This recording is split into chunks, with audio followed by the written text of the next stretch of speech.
happens to our body pag nag-fasting tayo ng 24 hours? Pag nag-fasting tayo ng 24 hours, ang nangyari? Autophagy.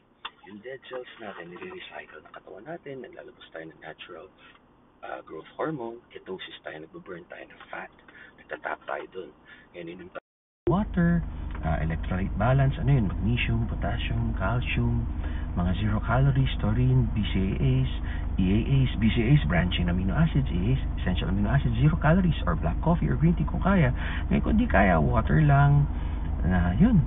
Kasi na may konting salt, mahalaga yun para bumata tayo. Tsaka yung mga sakit natin gumaling.